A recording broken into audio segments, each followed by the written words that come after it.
Vamos a leer en forma antifonal desde el versículo 1 hasta el 37. Los hermanos leen con su servidor y luego leen las hermanas y nos juntamos todos en el 37. Amén. Marcos 9. También les dijo: de cierto os digo que hay algunos de los que están aquí que no gustarán la muerte hasta que hayan visto el reino de Dios viniendo con poder. Venido.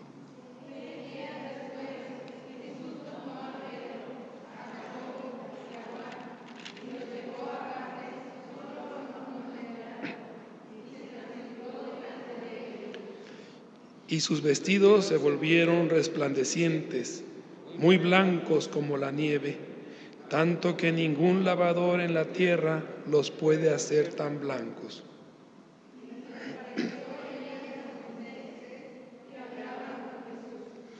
Entonces Pedro dijo a Jesús: Maestro, bueno es para nosotros que estemos aquí y hagamos 3 enramadas, una para ti, otra para Moisés y otra para Elías.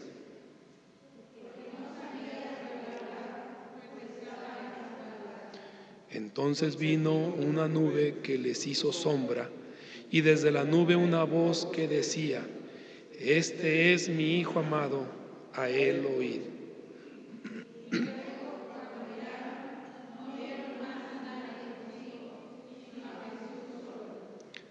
Y descendiendo ellos del monte, les mandó que a nadie dijesen lo que habían visto, sino cuando el Hijo del Hombre hubiese resucitado de los muertos.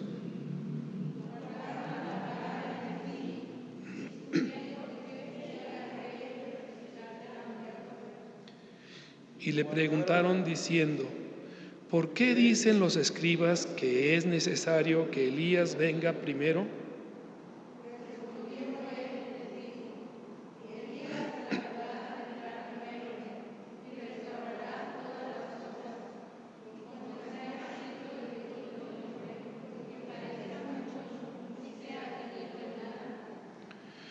Pero os digo que Elías ya vino y le hicieron todo lo que quisieron, como está escrito de él.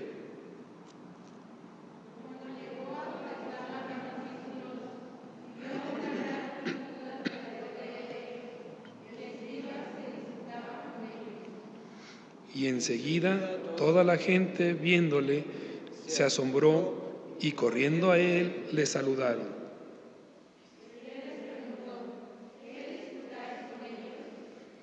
Y respondiendo uno de la multitud, dijo: Maestro, traje a ti a mi hijo, que tiene un espíritu mudo.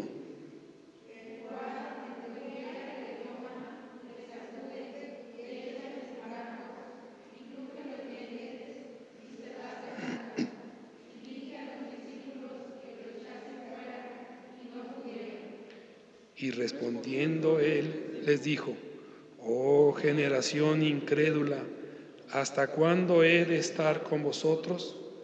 ¿Hasta cuándo os he de soportar? Traédmelo.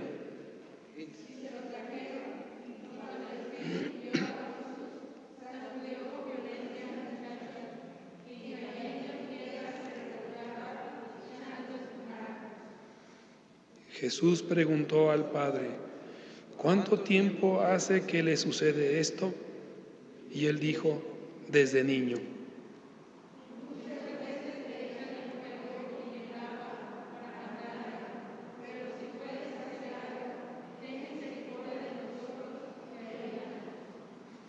Jesús le dijo: si puedes creer, al que cree, todo le es posible.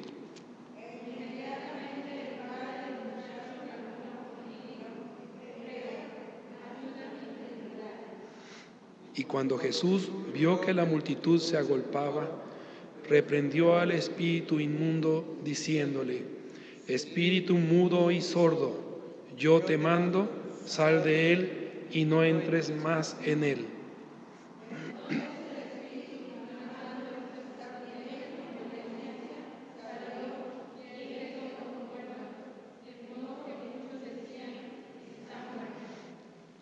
Pero Jesús, tomándole de la mano, le enderezó y se levantó.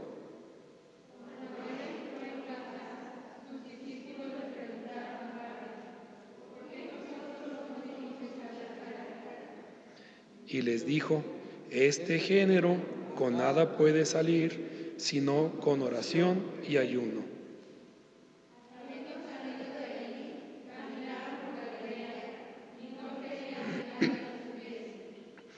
Porque enseñaba a sus discípulos y les decía: el Hijo del Hombre será entregado en manos de hombres y le matarán, pero después de muerto resucitará al tercer día.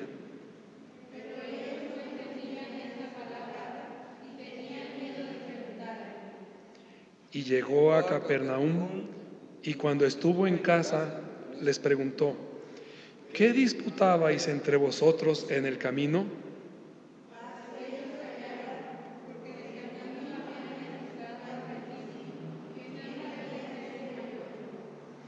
Entonces él se sentó y llamó a los 12 y les dijo: si alguno quiere ser el primero, será el postrero de todos y el servidor de todos.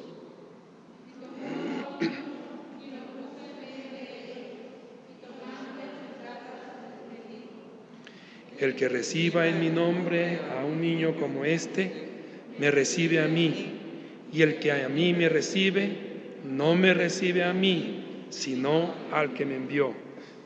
Hagamos oración. Padre y Señor nuestro, gracias por tu palabra.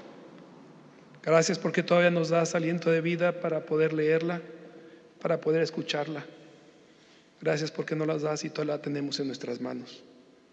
Gracias porque nada más allá de nosotros nos impide llegar a casa y leerla, estudiarla, escucharla.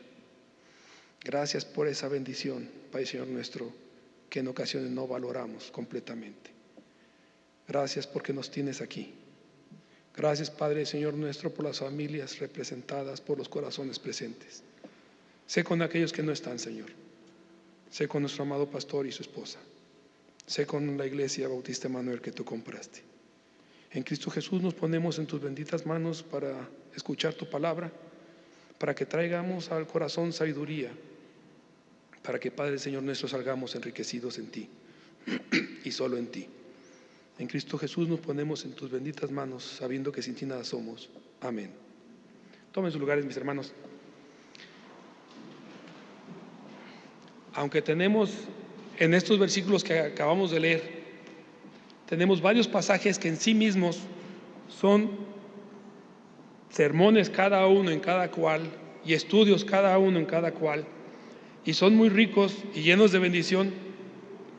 Mis hermanos, quise que nos diéramos un acercamiento con los discípulos, que camináramos con ellos, que camináramos con los que van a la transfiguración, y luego con los que descienden a donde están los otros discípulos discutiendo, y luego cuando ya van todos juntos caminando a Capernaum, y que camináramos con ellos para ver 3 puntos básicos de la iglesia y del creyente, que se ven en este pasaje y que es importante, primero para mí como creyente, que lo considere, y segundo, para la iglesia. Si yo como creyente no tengo estos 3 puntos básicos, mis hermanos, estoy un poco perdido. Y si nosotros como iglesia no tenemos estos 3 puntos básicos de nuestra vida como iglesia, mis hermanos, también estamos perdidos, ¿verdad? Y ustedes saben que ahorita las iglesias hay de todo. Hay palabra del Señor, hay alabanza, y en otras hay palabra de hombre, y más que alabanza o que adoración, ¿verdad? Hay una especie de emoción.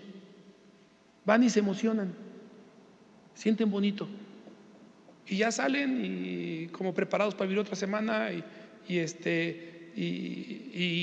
a eso llamamos a veces adorar a Dios. Entonces, mis hermanos, si empezamos con la transfiguración en el 9, aquí podemos ver algo. En el 9:1 el Señor dice: de cierto os digo que hay algunos de los que están aquí que no gustarán la muerte. Podemos estar seguros de Pedro y de Juan. Dice, hasta que hayan visto el reino de Dios venido con poder. ¿A qué se refería? Precisamente a lo que sigue en el capítulo. Juan lo dice en el 1:17, y vimos su gloria, gloria como el unigénito. Pedro lo dice en 2 de Pedro 1:16-17, habiendo visto nosotros, ¿verdad?, que vieron su gloria. A eso se refería el Señor. Ahora, en esto, mis hermanos, podemos entender que la palabra de nuestro Dios se va a cumplir tarde o temprano. Tarde o temprano, todo lo que tenemos aquí y este hermoso texto de que toda rodilla se va a doblar, se va a cumplir. Qué triste por los que estén sin Cristo ese día, porque no se va a cumplir en ellos la palabra para bien. Y amén por los que estemos en ese día, que hayamos puesto nuestras cargas, nuestro pecado en la sangre del Cordero, porque nos va a decir, pásense, ¿qué están haciendo allá afuera? Ese día, cuando el mismo Satanás doble su rodilla y todos los que han confiado en él de una manera o de otra, es decir, a veces no lo vemos tal como es, a veces lo vemos como una filosofía, como una ideología, como otra creencia. Pero si está fuera de aquí, mis hermanos, tarde o temprano se va a caer. Entonces, dice que se presenta Moisés y Elías y el Señor. Y en esta visión está completa la gloria de Dios, porque se ve transfigurado, se ve como en gloria, no como en humanidad. Y Moisés representa la ley y Elías representa a los profetas, pero también representan los que murieron y los que fueron arrebatados. Los discípulos, los que todavía están vivos, y los que estaban abajo esperando, el demás pueblo. Ahí tenemos una visión de la gloria de Dios, la gloria de Dios completa. Ahora, ¿qué hace Moisés? En primer lugar, yo no sé cómo lo reconocieron, ¿verdad? Pero ellos subían, él es Moisés y él es Elías. ¿Y qué dice Pedro? Señor, sería bueno que haga 3 enramadas, una para ti, una para Moisés y una para Elías. Y en eso se interrumpe, bueno, el mismo Marcos dice, porque no sabía lo que hablaba, pues estaban espantados. Y en eso dice que baja una nube y los cubre una nube, y de la nube se oye, este es mi hijo amado en el que tengo complacencia. ¿Dónde vimos esa nube, mis hermanos? En el Éxodo. Bajaba la presencia de Dios como nube y llenaba donde estaba el arca de la alianza, y decían, ahí está el Señor. Entonces, la primera situación, mis hermanos, nuestra adoración. Nuestra adoración. Este Cristo que les dijo que va a ser sacrificado y los discípulos no entienden, lo dice 2 veces. En lo que acabamos de leer, lo dijo 2 veces o 3 veces. Es necesario que el Hijo del Hombre sea entregado. Este Cristo es Dios. Entonces, nos dice Mateo, porque aquí dice que estaban espantados, pero Mateo 17 nos explica más claramente nos explica cómo estaban. Mateo 17 dice, al oír los discípulos se postraron sobre sus rostros, 17:6, y tuvieron gran temor. Pero ¿cuál fue la reacción de Pedro? Vamos haciendo unas enramadas. Esto algunos creen que posiblemente tenga que ver con la fiesta de los tabernáculos. El pueblo de Israel todavía festeja la salida del término del Éxodo, los festejan haciendo pequeñas enramadas, y pasan ahí creo que 7 días, 4 días o algo así, y ahí comen, ahí desayunan, comen, cenan, porque están recordando cuando salieron de Egipto. No se sabe si es eso o nada más quiso taparles, por así pensarlo, Moisés, Pedro. Pero mis hermanos, lo que nos dice aquí es, cuando estás ante Dios y cuando Dios se hace presente, ¿con qué corazón vamos? Vamos con un corazón con ideas, con religiosidad, y es necesario que Dios nos ubique y que cuando Pedro esté diciendo: Señor, hacemos unas enramadas como le hacen los judíos, como es tradición que hagamos nosotros, y baje la presencia del Señor y le produzca miedo. Les produce miedo, dice Mateo, y echan sus rostros en tierra. Mis hermanos, nuestra adoración, ¿cómo es? Nuestra adoración es algo que hemos aprendido de los hombres. Nuestra adoración es algo que hace un pueblo. Nuestra adoración es algo que hace una iglesia. Nuestra adoración nos infunde temor. ¿Qué dice el Señor en Mateo? Levántense, no tengan miedo. Diría un hermano: no hay que agacharnos ante nuestro Dios. Es un Dios diferente. No hay que quitar el calzado de nuestros pies porque este lugar ya no es santo. ¿Cómo es tu adoración, mi hermano, mi hermana? ¿Cómo me presento yo a adorar y cómo adoro? ¿Estoy en mi corazón y en mi mente adorando a un Dios vivo? ¿O estoy cantando porque todos cantan palabras repetitivas que algunas veces ya hasta me las sé de memoria? ¿Estoy escuchando su palabra, creyendo lo que tiene para mí? ¿O en ocasiones digo: esto es para el otro hermano, esto es para fulano, esto es para mangano? O a veces, lo que es peor, ni siquiera le pongo atención porque no considero al que está enfrente digno de mi atención. ¿Dónde empezará la adoración? ¿Cuando cantamos? ¿Ahí empieza y ahí termina la adoración? No, mis hermanos, primero debería empezar cuando despiertas y se debería acabar cuando duermes. Pero cuando tú vienes a su casa, la adoración empieza cuando cruzaste las puertas. Cuando cruzaste las puertas. Si no llegaste a buscar a un Dios vivo y estás buscando una adoración social, religiosa, ¿qué dijo la samaritana? Señor, ¿en dónde se tiene que adorar? ¿Y qué le dice el Señor? Mujer, ni en este monte ni en Jerusalén llegará el día en que se adorará a Dios, porque se va a adorar en espíritu y en verdad, no en religiosidad. No se va a adorar porque yo te vea. No lo vas a adorar porque me veas a mí.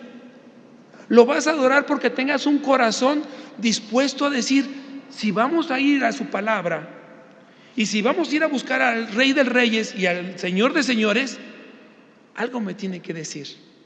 Este es mi Hijo amado, a Él oíd.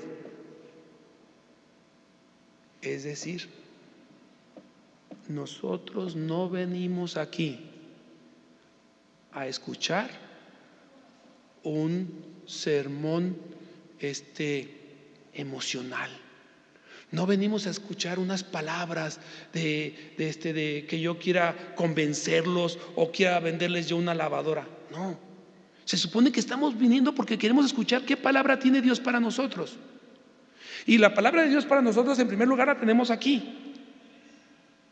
Este debería ser nuestro primer filtro. Está aquí. Si no está aquí, no sirve. Este es mi Hijo amado, a Él oír. Si lo que dice la persona que está aquí parada no está aquí, no sirve. Entonces, mis hermanos, nuestra adoración, primeramente mi adoración como persona, porque déjenme decirles, Dios se da cuenta.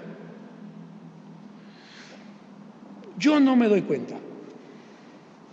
Yo me doy cuenta de algunas cosas, diría el hermano de la Mora el otro día. De aquí arriba se ven muchas cosas. Uno ve mucho desde aquí arriba, pero no ve el corazón. Y ustedes tampoco ven mi corazón, pero Dios sí lo ve. Y ese es el importante. El importante no es si tú ves o no ves mi corazón. Lo importante no es si yo veo o no veo tu corazón. Lo importante es si Dios está viendo nuestro corazón. Porque se acuerda que somos polvo. A Él no lo podemos engañar. Entonces, lo primero, mis hermanos, sería nuestra adoración. En lo particular como personas y en grupo como iglesia. Nuestra adoración, ¿cómo es? Yo en lo particular, cuando llego y me siento y cantamos, aunque no me guste el himno, lo voy a cantar. Aunque no esté yo con los jóvenes, voy a ponerles atención a los jóvenes y voy a estudiar leyendo con ellos y escuchando su adoración, porque allí también yo estoy adorando. Nos falta, mis hermanos, recobrar un poco de la adoración de nuestro Dios, que estamos en un lugar santo. En el 9:31, lo vamos a ver ahorita nomás de pasada, les mandó diciendo que no dijesen lo que habían visto y oído, sino hasta que el Hijo del Hombre hubiera resucitado de los muertos. Bien, ahí se acaba una parte. Va el Señor Jesús, se lleva nomás a 3 discípulos, pasa la transfiguración y ya bajan. Y cuando bajan, el Señor les dice que Él tiene que morir, tiene que ser entregado, no digan nada hasta que resucite. Y los discípulos dicen: no entendimos. Y aparte que no entendimos, te vamos a preguntar de Juan, te vamos a preguntar de Elías, perdón. ¿Que Elías ya vino? Sí, ya vino. O sea, no entendieron, pero no preguntaron lo que no entendieron. Preguntaron otra cosa. Ok, vienen bajando. ¿Y a quién se encuentran? ¿Qué dice el 9:14? Cuando llegó a donde estaban los discípulos, vio una gran multitud alrededor de ellos y escribas que disputaban con ellos. Mis hermanos, este pasaje en particular a mí se me hace muy rico en enseñanzas y en fe y en todo. Pero en este caso nomás vamos a verlo como de pasada, como el Señor que viene con los otros discípulos que vienen de la transfiguración y no estaban con estos discípulos. Por eso dice que estaban discutiendo. Y cuando Él llega dice: ¿qué disputáis con ellos? Imagínense la escena. El Señor llega, hay un alboroto, hay medio pueblo allí reunido, entre ellos sus discípulos. Dice: ¿qué discuten? ¿Y qué les dicen? Traje a ti. Fíjense, traje a ti. El padre de familia después dice que son los discípulos, pero primero le dice, 9:17, y respondiendo uno de la multitud, dijo: Maestro, traje a ti mi hijo, que tiene un espíritu mudo. Ya después le dice, y dije a tus discípulos, en el 9:18 al final, que lo echasen fuera y no pudieron. Pero primero le dice: te traje a ti, y Cristo no estaba. ¿A quién se lo dio? A los discípulos. ¿Y qué dijo? Y los discípulos no pudieron. Hay una necesidad, mis hermanos. Hay una necesidad en las familias, en las personas, allá afuera. Qué triste que alguien asista a una iglesia y todavía no encuentre consuelo a su corazón. Qué triste que vaya personas a las iglesias y todavía no tengan consuelo para sus cargas, perdón para sus pecados. Qué triste. Pero más triste es que hay gente allá afuera que está buscando un lugar donde hablen de Dios y piense que al llegar allí va a encontrar a Dios. Y luego cuando llegue con los discípulos de Dios, no puedan. No puedan. Y el Señor, no aquí, en Mateo les dice claramente, en Mateo 17:20, por su poca fe, por falta de fe. Entonces, mis hermanos, la adoración de la iglesia, la oración del cristiano. 2, la fe del creyente, porque sin fe es imposible agradar a Dios. Porque sin fe es imposible agradar a Dios. ¿Por qué? Porque por fe andamos, no por vista. Cuando estemos en el cielo, ya no vamos a andar por fe. Cuando estemos en el cielo vamos a andar por vista, vamos a ver, Vamos a ver al Señor, vamos a ver a Moisés, vamos a ver a Elías, a Pedro, a Juan, a Jacobo, a Pablo. Los vamos a ver. Ya no vamos a creer por fe. Aquí sí. Si Dios nos dijera: oye, Señor, para creer, convierte esta hoja en hoja de árbol. Ok, ahí te va. Y fuera una hoja de árbol, ¿no tendría residuos de que fue una hoja de papel? ¿Cuántas veces hemos visto milagros? ¿Cuántas veces hemos visto la mano del Señor en tristezas, en accidentes, en pesares? Y todavía nos cuesta tener fe. Todavía nos cuesta creer. Yo conozco a alguien, hasta lo curó de una enfermedad. Y ahorita se le hace difícil creer en Dios. Entonces, primero, mis hermanos, la fe. Fe. ¿Cómo es tu fe? ¿En quién estás poniendo tu fe? Este es mi hijo amado, a él oíd. Vine y te traje a mi hijo y tus discípulos no. ¿En quién estás poniendo tu fe? Tu fe, ¿en quién? Entonces, otra, estaban discutiendo.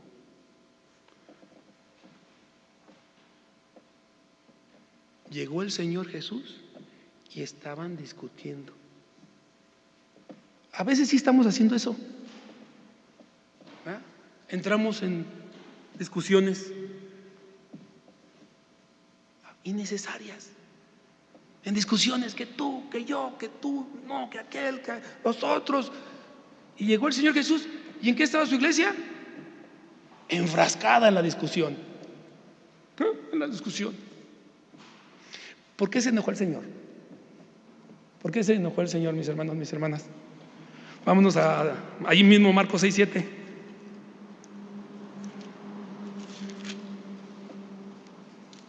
Marcos 6:7, ¿lo tienen? Después llamó a los 12 y comenzó a enviarlos de dos en dos y les dio autoridad sobre los espíritus inmundos y les mandó que no llevasen, etc. ¿Por qué se enojó poquito nuestro Dios ahí?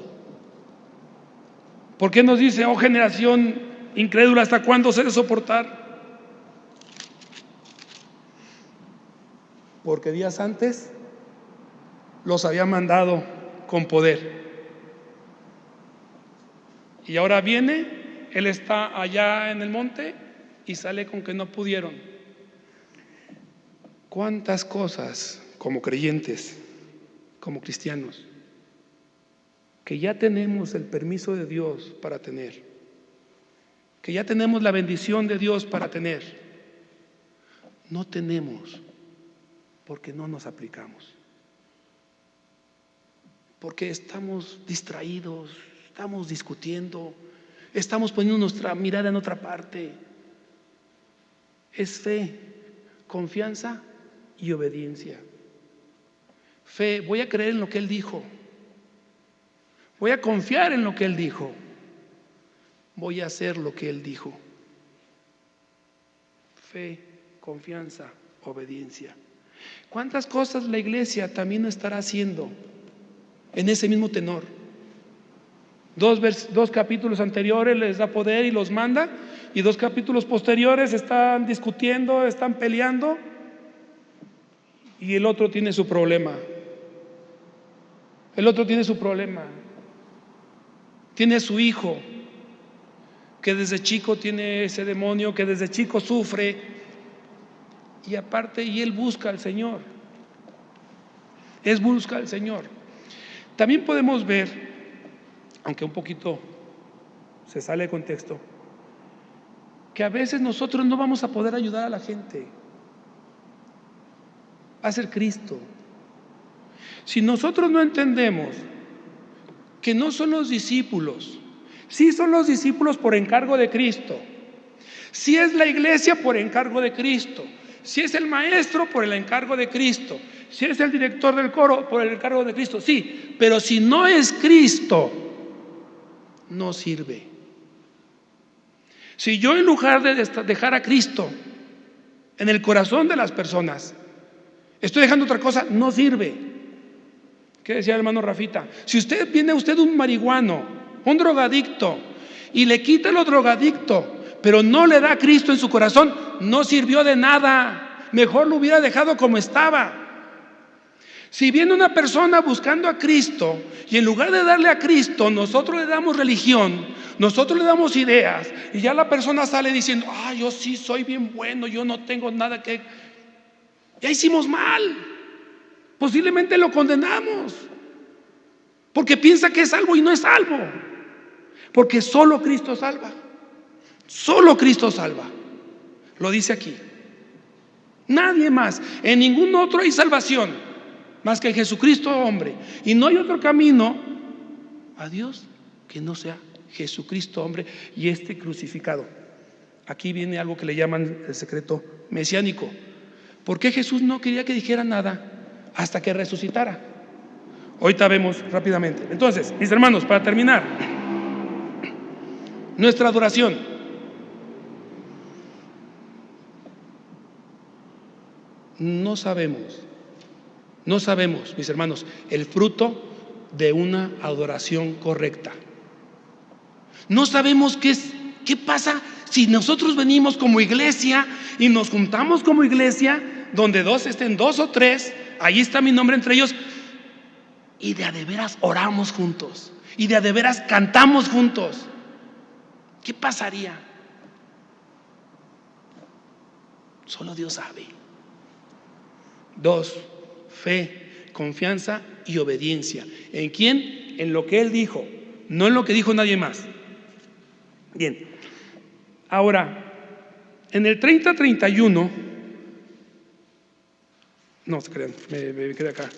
En el 30-32, vuelve a avisarles que el Hijo será entregado en manos de hombres y le matarán, pero después de muerto resucitará al tercer día. Pero ellos no entendían estas palabras y tenían miedo de preguntarle. Segunda vez que les dice. Y si nos vamos poquito antes del 9, también les avisa. Es cuando Pedro le dice: Señor, vente. Y él le dice: apártate de mí, Satanás.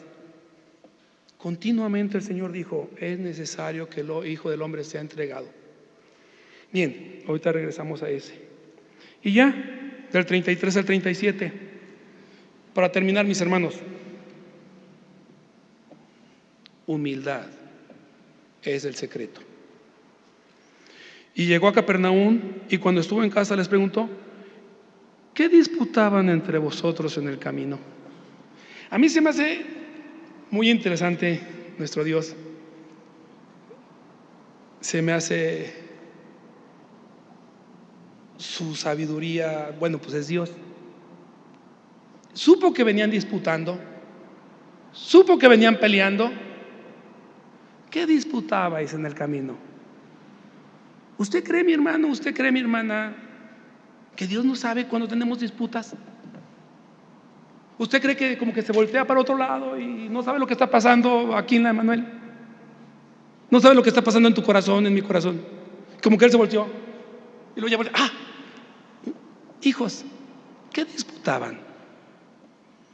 ¿Qué discutían en sus corazones? Porque otra vez también les dice así: ¿qué discusiones son estas que traen en sus corazones? En tus pensamientos. Porque hay de dos tipos, mis hermanos. Hay la que yo discuto con un hermano o hermanos, y la que discuto con él pero no le digo. ¿Qué palabra usa? ¿Qué caviláis en vuestros corazones? ¿Por qué caviláis en vuestros corazones? ¿No dicen en otra parte? Mis hermanos, y si Dios nos dijera: hijos, ¿qué están disputando? ¿Y qué dice Marcos? A mí me gusta cómo lo dice Marcos. ¿Qué dice Marcos 34? Mas ellos callaron, porque en el camino habían disputado entre sí quién había de ser el mayor. Está el monte de la transfiguración, bajamos, está la discusión con el hijo endemoniado, está el aviso de que voy a ser entregado, voy a ser sacrificado, por ahí resucitar. ¿Y de qué están platicando los discípulos? ¿Quién es el mayor? Y en otra dicen que ellos mismos van y le preguntan: oye, Señor, ¿quién de nosotros va a ser el mayor? Ahora, o sea, todavía no me voy, y antes de que me vaya, ya están preguntando quién va a ser el mayor. Aquí hay que considerar algo, mis hermanos. Cuando los discípulos le preguntaron al Señor, Señor, ¿por qué no pudimos sacar a este demonio? El Señor les contestó. Ya no les contestó ásperamente, es que los contestó en enseñanza, porque este género sale únicamente con oración y ayuno. Si ellos hubieran tenido una preocupación, el Señor te contesta. Vean aquí el ejemplo. ¿Qué discutían? No los regaña, no los señala, pone un niño enfrente. Este es más grande que ustedes. ¿Quiere ser grande? Para mí, sé pequeño. ¿Quiere ser grande para el mundo? Es otra cosa. El hermano Octavio y su servidor, ya ven que Octavio está, ¿sí? No hemos podido concretar una idea que tenemos de hace unos 30 años, donde le digo que él se vista de Batman y yo de Robin, y que cuando entremos así con los niños, ¿qué pasó, Batman? Dime, Robin. Los niños van a decir, están mal, porque Batman es más grandote que Robin. Y Robin, sí, allá afuera, aquí no. Mis hermanos, la humildad es la clave de la grandeza.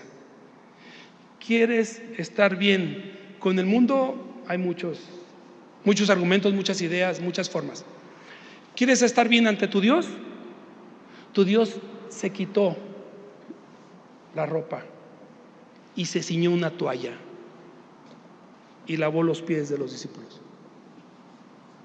¿Queremos estar, mis hermanos, bien dentro de nuestro Dios? No hay otro camino más que humillarnos. Y allí es donde algunos se topan, no pueden avanzar, llegan como a un tope de la vida creyente, de la vida cristiana, de la vida de la iglesia. ¿Por qué? Porque le cuesta trabajo humillarse ante su hermano, ante su hermana. Me cuesta trabajo a mí humillarme ante mi hermano, mi hermana. Yo quiero quedar, yo dije, yo hice. ¿Y qué? ¿Quién está diciendo? ¿Y con quién estás? ¿Y tú para dónde vas? ¿Y tú qué? Se topa. ¿Y qué dice? La humildad. Sin humildad, mis hermanos, perdemos la ubicación como iglesia. Perdemos la ubicación de mis actitudes como creyente. Hoy más que nunca, hay jóvenes que saben reclamarles a sus papás. Hay niños, hay hasta el síndrome del niño tirano. Así se llama el síndrome. Síndrome del niño tirano, que es un tirano para sus padres.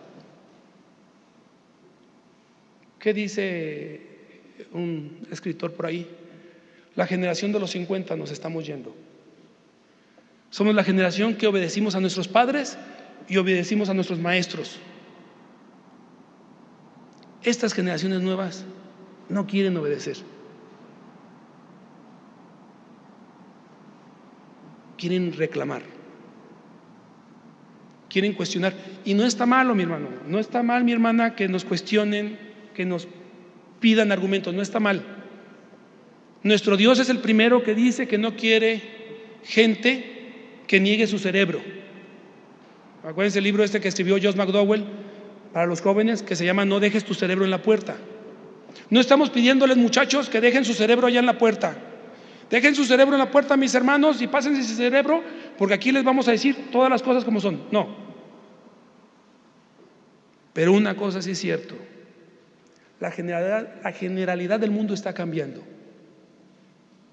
Y eso está en las iglesias. Vamos a hacer esto porque si no los hermanos se van. Vamos a hacer esto porque si no se ofenden. ¿Cómo le voy a decir al hermano esto? No, se va a ofender. ¿Cómo le vamos a decir al hermano esto? No, se va a enojar. Entonces mejor lo dejo que haga lo que quiera, y no le doy la medicina y no le hablo de la palabra. ¿Por qué? Porque no quiero ofenderlo. Tampoco venimos para ofensas. Acuérdense que ya lo hemos dicho. Se han dicho muchas ofensas en honor a la verdad. Se han cometido muchos atropellos en honor a la sinceridad. No es eso, no estamos hablando de eso.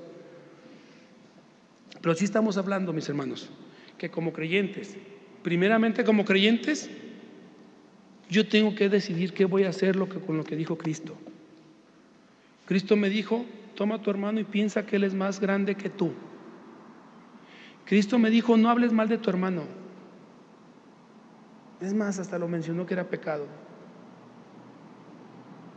Cristo dijo que me condolía con el que sufre. Cristo me dijo que lo adorara como Él espera que yo lo adore. Entonces, nos faltan actitud como iglesia si eso lo replicamos entre nosotros. Si eso lo hago yo y permito que otro lo haga, estoy doblemente mal. No nada más estoy mal yo, estoy al doble mal, porque es lo que le estoy pasando al que me está viendo. El que va a hacer, va a decir: eso es normal. Eso que está haciendo, eso es normal. Va a leer aquí una cosa, va a ver en mí en otra. ¿Y cuál va a tomar? La más cómoda. Bien, mis hermanos, para terminar, nada más en estas partes, 2 veces claramente el Señor les dijo que no dijera nada hasta que resucitara. Claramente les avisó que iba a ser entregado y que iba a ser martirizado.